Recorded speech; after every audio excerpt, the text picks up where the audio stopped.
प्रिय छात्रों, आज हम कक्षा 10वीं के मराठी विषय अक्षर भारती के 8वें पाठ ऊर्जा शक्ति च जागर इसका अध्ययन करने वाले हैं। बच्चों, ध्यानपूर्वक इस वीडियो में अंत तक बने रहिए।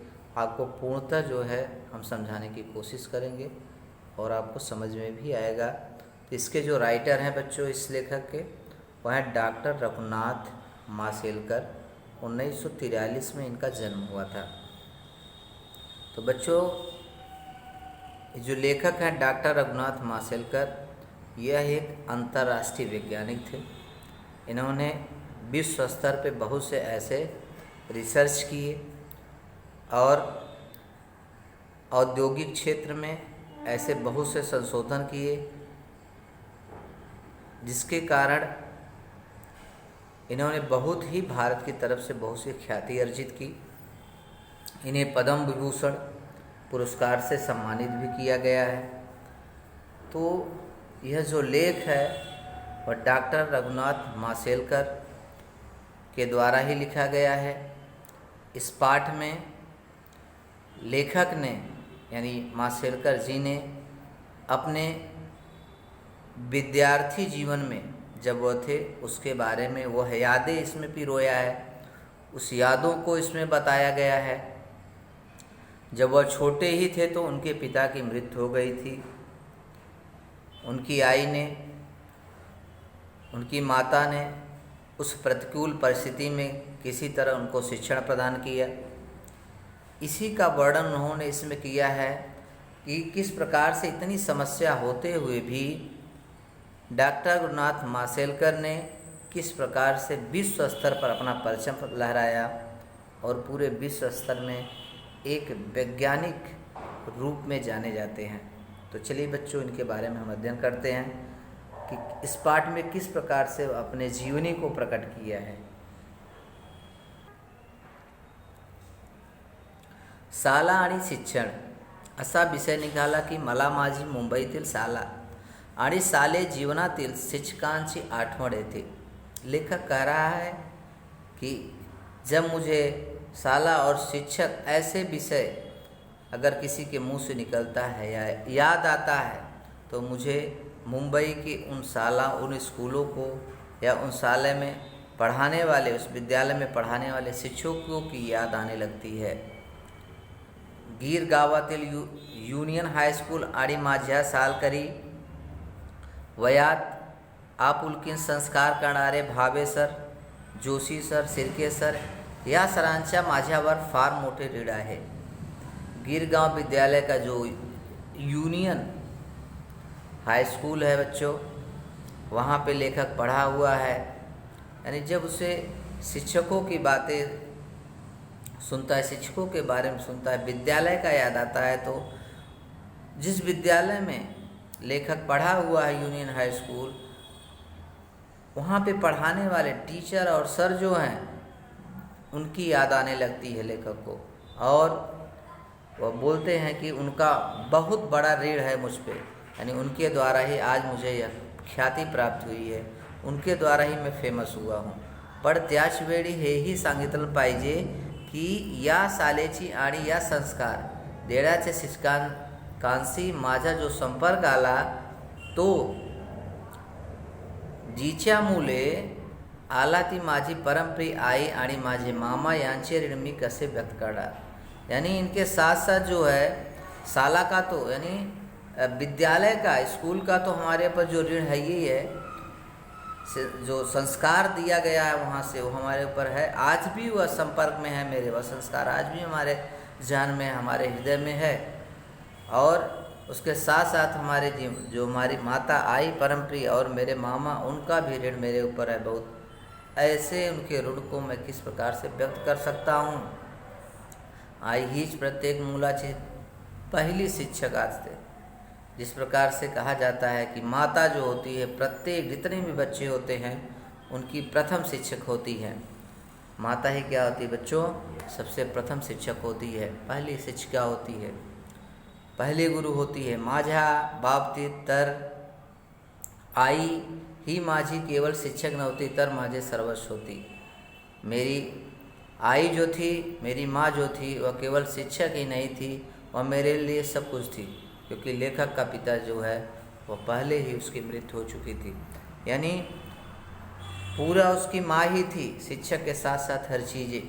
आमचे मूळ गांव दक्षिण गोव्यातील मासेल, यानी उनका जो मूल गांव था वह दक्षिण गोव्यातील मासेल की तरफ था। माझे बालपण तिथेच गेले, यानी मैं बालक था, छोटा था, तो मेरा जीवन का जो लालन पालन हुआ वहाँ पे हुआ। माझे मामा ही याच गावातले, मेरे मामा ही, उनके मामा भी जो थे उसी गांव के थे। तिथल्या एका मैदानावर खेळल्या आणि पीपल कट्ट्यावर बसून निवांतपणा अनुभवाच्या पुष्टसा आठवणी माझ्या मनात अधूनमधून वयाच्या लहरीसारख्या येत असतात। माझ्या वयाच्या 6 वर्षी माझे वडील वारले आणि आम्हाला उदरनिर्वाहासाठी आमचे मासेल हे गांव सोडावे लागले। यानी पिता की मृत्यु होने के बाद, वडील की मृत्यु होने के बाद मुझे अपना गांव छोड़ कर के मुझे मासेल गांव छोड़ना पड़ा और यहाँ पे आना पड़ा। और मैं इसी सोच में बैठा रहता था, उस पीपल के कट्टे पर मैं बैठ कर के नितांत ये सब अनुभव करता था। वो सब चीज़ें जब मेरे मन में आती थी, एकाएक लहर की तरफ मेरे मन में आ जाती थी। माझ्या लगभग मैं उस समय जब पिता की जब मृत्यु हुई थी तो मैं उस समय 6 वर्ष का था। पेट भरने के लिए अपने गांव में दूसरे गांव में जाना पड़ा। अपने गांव को छोड़ करके मी आणि माझी आई मुंबईत येऊन पहुंचलो। मैं और मेरी माँ मुंबई आकर के पहुँचे। गीर गावातला खेतवाडीतली देशमुख गल्लीमध्ये मालती निवासातील पहिल्या मजल्यावर छोट्यासा खोल्या आम्ही मायलेक राहता होतो। यानी वहाँ रेंट पे लेकर के देशमुख गली में गीर गांव के पास खेती बाड़ी करने के लिए, मतलब वहाँ पे जाके रहने लगे लोग। आर्थिक परिस्थिति पूर्ण पड़े खावले, आर्थिक स्थिति बहुत ही खराब थी। दारिद्र्यांशी संघर्ष करणारी माझी अल्पशिक्षित आई आणि शिक्षकासाठी आंसू सलेला। मेरी स्थिति उस समय ऐसी थी, दारिद्र्य संघर्ष मतलब गरीबी का संघर्ष जो होता है वह बहुत ही कष्टदायक होता है। माँ जो थी मेरी वह भी क्या थी, अल्पशिक्षित थी, बहुत कम पढ़ी लिखी थी। पण कोणतीच फी भरणे शक्य नसलेले साले कसा जाऊँ, यानी निश्चित था कि मैं किस प्रकार से फीस भरूंगा। तो विद्यालय जाना तो बहुत बड़ी की बात थी। असे प्रश्नचिन्ह घेऊन वावरणारा मी, ऐसे प्रश्न जो है हमारे मन में आते थे, परेशान करते थे।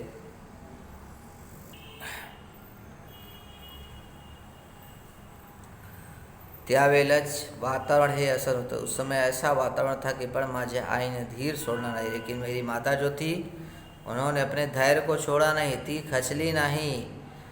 वेगवेगळी कष्टाचे काम ती करत होती और परेशान नहीं हुई, अपने रास्ते से नहीं हटी, अलग अलग काम कर करके करती थी।